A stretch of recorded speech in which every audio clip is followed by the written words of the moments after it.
வணக்கம். நான் மெய் ஜோதிட ஆலோசகர் கே கார்த்திகேயன், கள்ளக்குறிச்சியிலிருந்து பேசுகிறேன். இன்றைக்கு நாம் பார்க்க போகும் தலைப்பு, ராகு கேதுவிற்கு ராகு கேதுவை சேர்த்தால்தான் பொருத்தம் என்பது உண்மையா பொய்யா?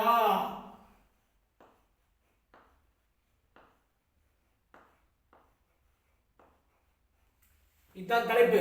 இங்க பாருங்க, இங்க லக்னத்துல கன்னி லக்னத்துல ராகுவும் மீனத்துல கேதுவும் போட்டிருக்கேன். இங்க ரிஷப லக்னத்துல ராகுவும் கேது போட்டுக்குவேன்.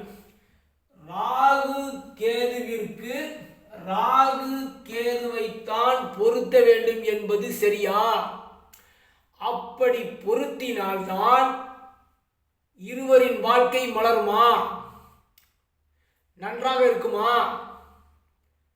ராகு கேதுவுக்கு இன்றைக்கு 10 பொருத்தம் என்கிற பெயரில் ராகு கேதுவிற்கு இந்த ராகு கேதுவைத்தான் பொருத்த வேண்டும். அப்படி பொருத்தினால்தான் வாழ்க்கை சரியாகும் என்று உங்களை ஏமாற்றிக் கொண்டிருக்கும் ஜோதிடர்களுக்கு இந்த பதிவு. இதை கவனிக்க. சரி, முதல்ல இப்ப இதை பார்த்துங்க. இந்த ராகுனா என்ன, கேதுனா என்ன? இப்ப என்ன பண்ண போறோம்? இதை அடிக்க போறோம். பார்த்துக்கிட்டீங்களா? ஒரு தடவை பார்த்துங்க. ராகு கேதுவிற்கு ராகு கேதுவைத்தான் பொருத்த வேண்டும் என்று சொல்றாங்கல்ல.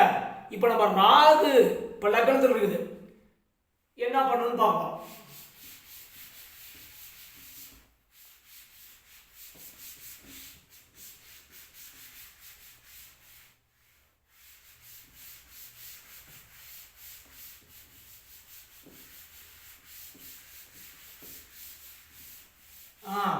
இப்ப நம்ம ராகுனா என்னன்னு பண்ண போறோம்?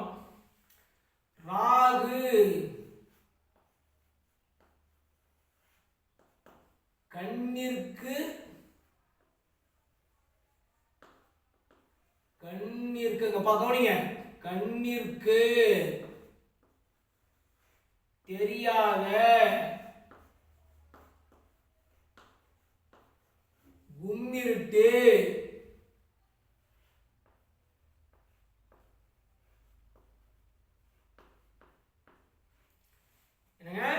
கண்ணிற்கு தெரியாத கும்மிருட்டு ராகு.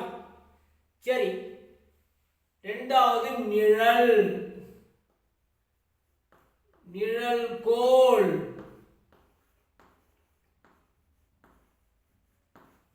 ரெண்டு, சுய ஒளி இல்லாத தன்மை.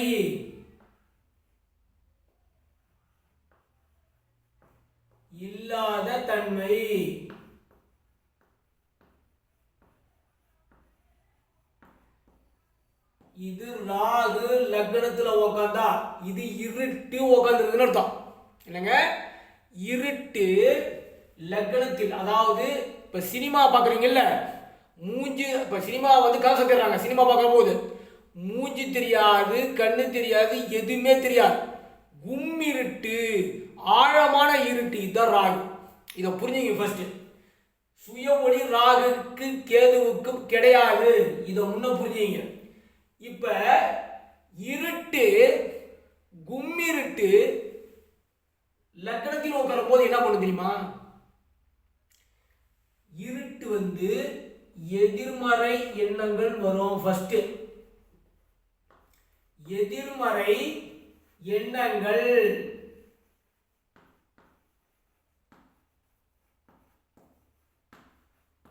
ஒரு மனிதனுக்கு வரும். ஃபர்ஸ்ட் இது ஒண்ணு. இரண்டாவது பயம்.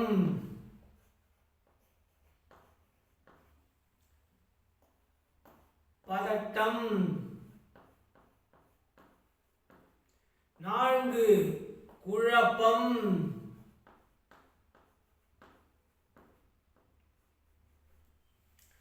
அது மட்டுமல்ல, இருட்டுக்கு பயமும் வரும், பதட்டமும் வரும், குழப்பமும் வரும், எதிர்மறை எண்ணங்களும் வரும். அது மட்டுமல்ல, யாரோடும்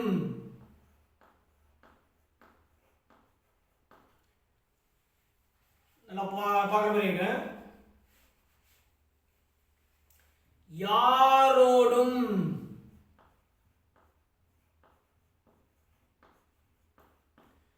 எவரோடும்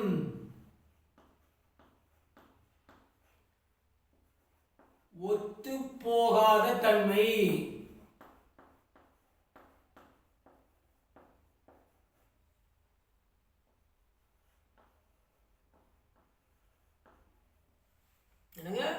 ஒத்து போகாத, யாரோடும் எவரோடும் ஒத்து போகாத தன்மை.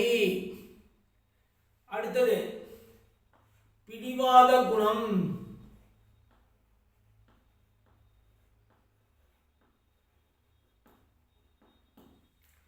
அது மட்டுமல்ல, விட்டு கொடுக்கும்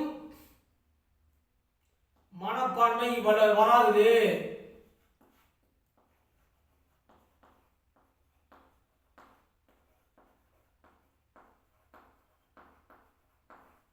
மனப்பான்மை வராது.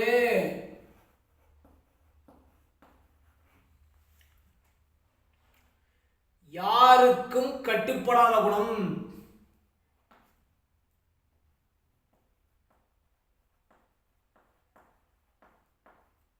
கட்டுப்படாத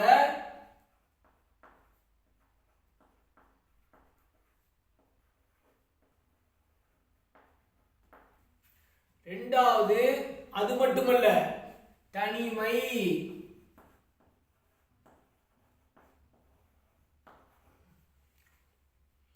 இது எல்லாம் இல்லைங்க, இத்தனை குணமும் லக்னத்தில் ராகு இருக்கிறப்ப வரும். இதுதான் உண்மை. இரண்டாவது, ஒரு வட்டத்துக்குள் வாழும் தன்மை.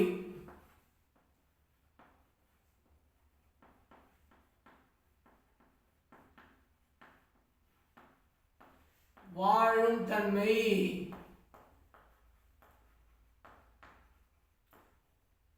இன்னொன்னு நான் உங்களுக்கு சொல்ல, இரண்டாவது கதவை சாத்திக் கொள்ளும் குணம். அதாவது கதவை சாத்திக்கிட்டு படுத்து இருப்பாங்க. இருட்டி என்ன பண்ணும்? கதவை சாத்தி கொண்டிருப்பது. 8 9 கதவை சாற்றிக் கொண்டு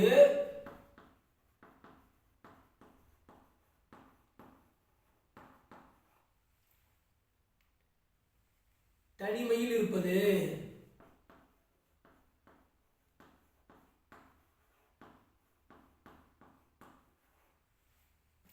இரண்டாவது கவனிக்கணும், சகஜமாக உரையாட மாட்டாங்க, சகஜமாக இருக்க மாட்டாங்க. சகஜமாக இருக்க மாட்டார்கள்.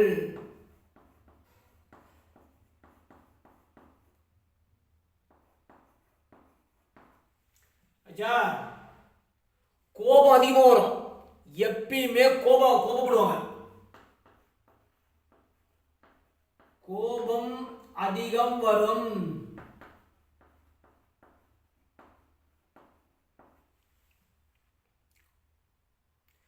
இரண்டாவது, அது மட்டுமல்ல, நேர்மறை எண்ணங்கள் இவர்களுக்கு வராது. கவனிக்கணும். அடுத்தது, நேர்மறையான எண்ணங்கள் சிந்தனைகள்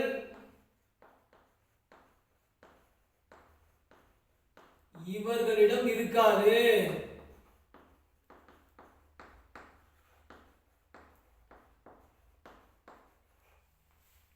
அது மட்டுமல்ல, உடலும் மனமும் பாதிக்கும். 13 உடல் மனம் பாதிக்கும்.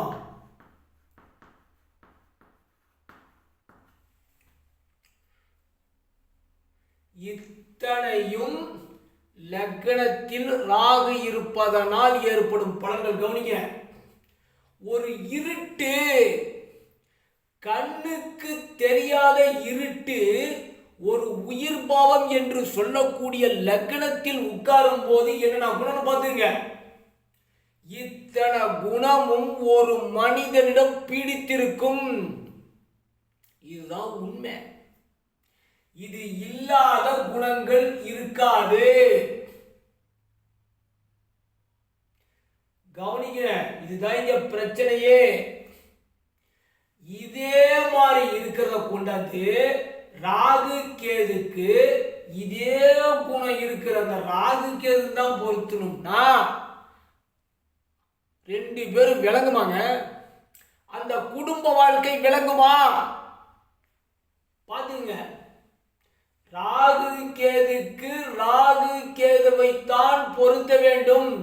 ராகு கேது பொருத்தினால்தான் சரி என்ற அந்த அரைவேக்காடு ஜோதிடர்களுக்கு இதெல்லாம் சொல்றேன். படித்த ஜோதிடர்களை சொல்லவில்லை, எந்த ஜோதிடத்தையும் குறை சொல்லவில்லை. நல்ல ஜோதிடர்கள் ஏகப்பட்ட பேர் இருக்கிறாங்க. ஆனால் 10 பொருத்தம் என்று சொல்லி இந்த ராகு கேதுக்கு தான் பொருத்தம், செவ்வாய்க்கு செவ்வாய் தான் பொருத்தம் என்று சொல்லிக்கொண்டு மக்களை ஏமாற்றிக் கொண்டிருக்கிறார்களே, இவர்களுக்கு தான் இந்த பதிவு. இருட்டின் குணம் இத்தனை இருக்கும். ஒரு இருட்டு லக்னத்தில் உட்காரும் பொழுது இத்தனை குணமும் இருக்கும்.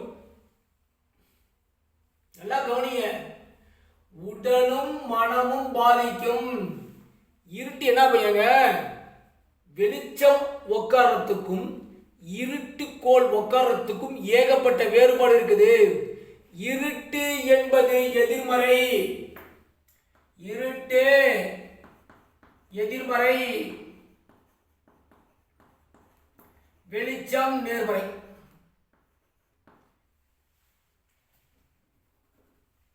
வெளிச்சம் நேர்மறை.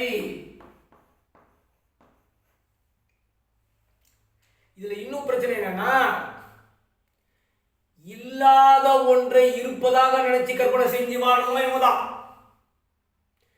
இதுல இன்னொரு குடும்பம் என்னன்னா, இவங்க இன்னொரு குடும்பம் நான் சொல்ல எத்தனை 14 நிழலை நிஜம் என்ன நம்பி வாழ்வது.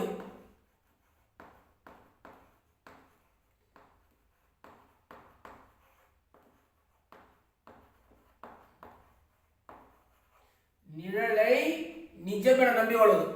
இது இத்தனை குணமும் ராகு லக்னத்தில் இருந்தால் இது அத்தனை இருக்கும். இது இருட்டின் மறுபக்கம். இருட்டு இப்படிதான் இருக்கும். ஒரு லக்னத்தில் இருட்டு உட்காரும் பொழுது பாருங்க, இதெல்லாம் இருட்டு. ஒரு லக்னத்துல இது பூரா கும்மிருட்டு.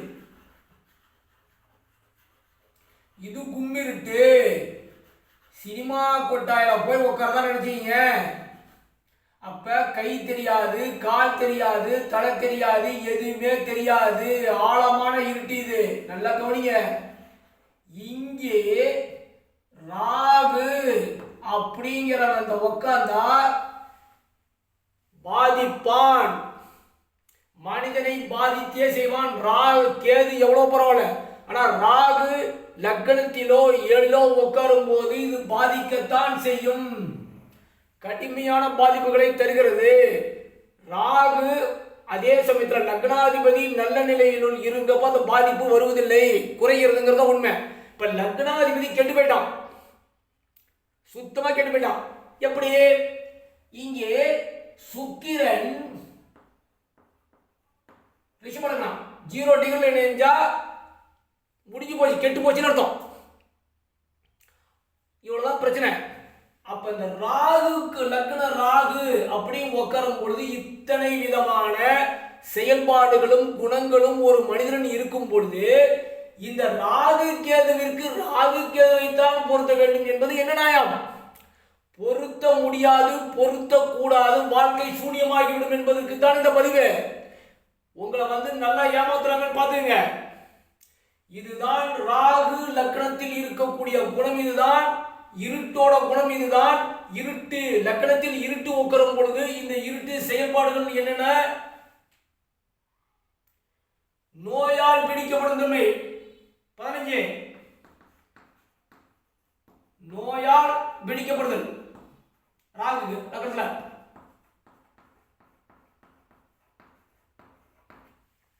அது மட்டுமல்ல, 16 மயக்க நிலையிலேயே வைத்திருப்பது. மயக்க நிலையிலேயே வைத்திருப்பது.